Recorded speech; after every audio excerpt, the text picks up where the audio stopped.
So Be It video with Clipse, Pusha, and Malice. Yeah, he mentioned, he didn't say No Malice as his name. So I think he'll answer to both.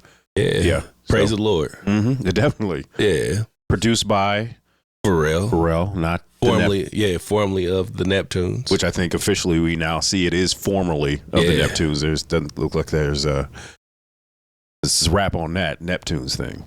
And so be it. Yeah. I guess that was the thesis of the song. You know what I mean? Like, because there's a lot of shit talking on it. I wonder who Malice was talking to, because it sounded like he was talking to somebody in particular. I thought that too, but I don't know. There are a lot of things that when you go through this record, I'm thinking, Pusha T, so is he talking to Kanye? Is he talking to Drake? I feel like those are definitely targets that he has not forgotten about and he still wants to engage with. Yeah, it sounded like he was talking to Travis to me, because he mentioned Utopia, something about you found your utopia and you lost your bitch to Calabasas. Respectfully. Yeah. No, I mean, and I guess I don't know what the girl's name. Kylie? Yeah, she got a lip gloss. And her lip gloss was popping. Okay. Well, I know you're not talking about Lil Mama, but so that makes sense. That makes sense. What do you think? I love the beat. It sounds sort of dark and gothic. This is not some happy time summer record, but it's something that I almost hear it as something that's probably going to be the beat will be used in a movie soundtrack. Yeah. But that's what Pharrell does. It gave me as far as percussion goes, it gave me Paul Revere vibes. You know what I mean? The little reverse. Yeah. The reverse snare, the kick drum. You know what I mean? Reverse or whatever. But the track was hard. Pharrell is 2 for 2. If we go being honest, definitely. It's not that I expected him to come with anything trash, but both of these records sound like he's about to give us the classic that we've been waiting for. It's gonna be better. I'm expecting something better than Daytona. Or you don't like Daytona? It was good. Both of those albums were good, but there's a bar set. Okay, and I think Pharrell is like, nigga, these is my niggas. Yeah, well, My Name Is My Name.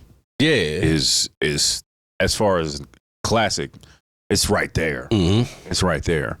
I'm a fan of Pusha T. I'm a fan of Malice. At them as the Clipse. I was one of those people that was upset that their first album, exclusive audio footage, got shelved initially because I thought The Funeral was a banger. It's crazy. That was back in '99. Yeah. And it just didn't do what the record company, I think, just assumed it would do. But this was, we can just assume it was the Neptunes at the time who did the beat for The Funeral. They had come off their run of doing stuff with Noriega. They were about to be the go-to guys. People don't really remember, but they did Looking at Me from Mace. Definitely. So, the industry was looking at them as the go-to guys to get on the radio. And then here comes this record, The Funeral, which, once again, is a great record. If you don't know it, search it out. That does not have that. The song's called The Funeral. It only is going to do so much as far as like the radio records, but that was the measurement at that time. As far as what you were going to do if you were going to get Chad and Pharrell on a track. But this, I said, neither of these songs are going to be radio club bangers. That's fine with me. It's not why I listen to hip hop. I know for some people that is the measuring stick, but that's not what it is for me. I listen to every bar, and this sounds like it'll knock, the way I like my hip hop to knock. I agree. Now, as far as it not being a club record, I agree, but I heard it in the club. And of all clubs that I heard it by, I heard it walking past a gay club.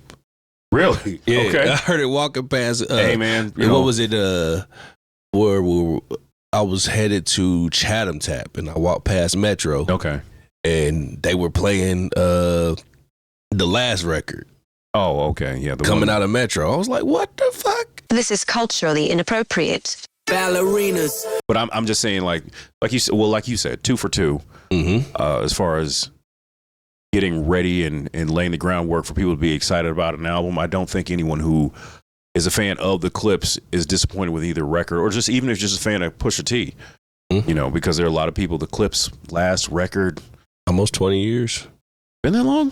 They'll Have No Fury, 2006, 2000, something like Mr. Me Too, and well, yeah, that had to be close around that time. Yeah, you know, because I remember they had the record with Slim Thug on it when he was still signed to Interscope. So yeah, that has to be a good close to 20 years ago. You know, so we've received more. You know, of course, Pusha T's had a run on his own, and you know, if you know, in No Malice, you know, after he decided to, you know, the life wasn't the life he wanted to live, and he, you know, turned his life over to God. You know, but there wasn't, for this to be such a hard record, there was still a little cursing on here, but not a lot. You know. Yeah. So, you know, I think there's an influence that Malice has there. It's like, okay, we can do what we do, but we ain't got to go OD with it. So maybe that's just, I don't know if that's a conscious effort that they made, but it's something that I noticed, but I was like, that still doesn't take away from how hard this record is. Yeah, I think he's still going to let Pusha be Pusha. It's just what he can do, you know what I mean? And like he got on there and he talked his shit too. Oh, he definitely did. He definitely did. So I'll say this. I ask you this. Are you excited for the project with these two records that you heard thus far? Oh, no. Like, as a fan, I'm definitely excited for the record. What were your expectations prior to hearing these two songs? Well, the thing is, I knew what Pusha T could do. And, you know, No Malice, I wasn't sure what mind state he was in as far as what he was going to say and how fresh his flow was going to be and how in tune he was going to be with his brother. That's part of what makes the Clipse so special, is because they have similar voices. I definitely know it's not the same, but they have similar voices. And, you know, when you're in a rap group, even if it's just two people and you're related, there has to be something that keeps you in sync. You know, so nothing is worse than hearing, you know, when rappers have grown apart or they're in different places in their lives still trying to rap together and make music. You know, there's something that's just missing there. And what I was afraid was going to be missing is not missing in either of these two records. So I'm excited for the project. You know, it's something I'll check out day one. I'll be one of those people, I do this on Thursdays anyway. I check what hits the DSPs. You know, I don't want to say which ones I use because no checks have been cut. Yeah, I'm one of those people who wants to see, you know, I'm relatively surprised a lot of times because people just aren't promoting their records like they used to.